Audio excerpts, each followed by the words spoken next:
খাবার কি পরিমাণ দেন, মানে একটা গরুর পরে দানা খাবার কি পরিমাণ না, দিতে হয়? দানা তো দুধের উপর ভিত্তি করে দানা খাবার দিতে হয়। জি। হ্যাঁ, যেমন দাঁড়ান। প্রথম প্রথম ৩ লিটার দুধের জন্য ১ কেজি দানাদার খাবার, এবং আচ্ছা। পরবর্তীতে প্রতি ৩ লিটার দুধের জন্য ১ কেজি দানাদার জি, খাবার। বুঝতে পারছি। আবার যদি এক কথায় খাঁটি বাংলায় যেতে হতো, এটাও তো বুঝতে কারো সমস্যা হয়। জি, জি। খাঁটি বাংলা হিসাব ধরলে ১ কেজি দুধের জন্য ৫০০ গ্রাম দানাদার। ৫০০ গ্রাম দানাদার হ্যাঁ, দিতে হয়। ৫০০ গ্রাম দানাদার। আপনার এই যে ২০ টা গরুর জন্য মানে কতটুকু পরিমাণ আপনার ঘাস স্টকে আছে?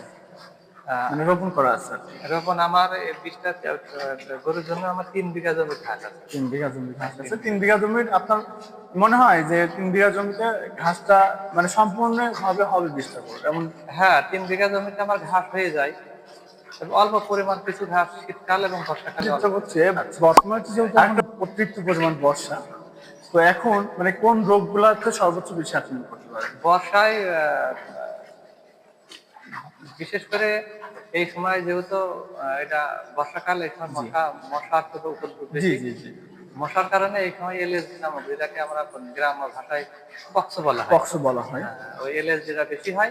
জি, তবে যদি এলএসডি টিকা দেওয়া হয় তবে এলএসডি থেকে রক্ষা পাওয়া যায়। রক্ষা পাওয়া যায়। আর আরেকটা রোগ হয় যেটা খুরা। জি, খুরা রোগটা যদিও সারা বছরই হয়, তবে বর্ষাকালে এর একটু প্রভাব বেশি দেখা যায়। জি, জি, জি। হ্যাঁ, আর তাছাড়া গোয়াল ঘর মেয়েদের স্বাস্থ্যের কারণে আরেকটা জি, রোগ যেটা সবচেয়ে বেশি ডেইরি খামারে যেটা হয়, সেটা হলো ম্যাস্টাইটিস। ম্যাস্টাইটিস। হ্যাঁ, ম্যাস্টাইটিস রোগটা হয়। ম্যাস্টাইটিস রোগটাও এর কোনো আজ পর্যন্ত টিকা হয়নি, তবে কিছু সচেতনমূলক কাজ আছে যেগুলো মেনে চললে এর জি, থেকে মোটামুটি অনেকটা উপকার পাওয়া যায়। জি, জি। হ্যাঁ, এখানে কয়টা জাতের গরু আছে যদি একটু বলতেন? এগুলো আমার আমার সবই আহ, আহ, দেশি গরুর পেট থেকে ফ্রিজিয়ান জাতের গরু দিয়ে ক্রস। এখনো সেই পরিমাণ আহ, ভালো মানের ফ্রিজিয়ান হয়নি, তবে জি, জাত উন্নয়ন চলছে। বুঝতে পারছি। এই যে এইসব বাছুরগুলো, কিছু কিছু বাছুর আছে যেগুলো জি, দ্বিতীয় জেনারেশন, কিছু কিছু প্রথম জেনারেশন। এভাবে আস্তে আস্তে আমি জাত উন্নয়নের দিকে যাচ্ছে।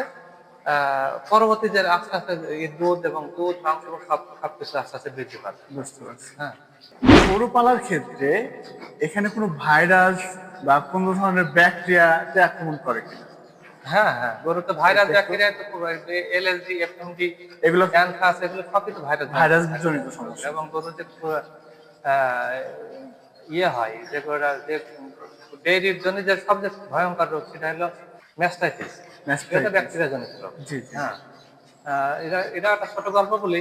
জি, জি, ম্যাস্টাইটিস রোগে অনেকে অনেকে বলে যে গ্রাম্য ভাষায় আমার দাদারা, হ্যাঁ, আর আমাদের পাড়া প্রতিবেশীরা যারা মুরব্বী বয়স্ক, ওরা বলে এই রোগটা কেউ গরু মন্দ করেছে, মন্দ অর্থাৎ আমার করছে। একটা গরু অনেক দুধ হচ্ছে, আচ্ছা, কেউ হিংসা করে এই জিনিসটা করেছে। আচ্ছা, আচ্ছা।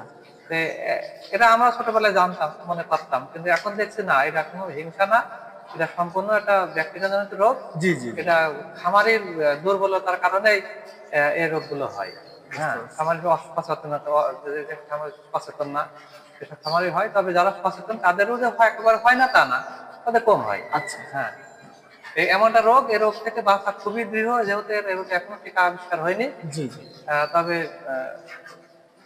কিছু কিছু নিয়ম কারণ মেনে চললে অনেকটা কম হয়। জি।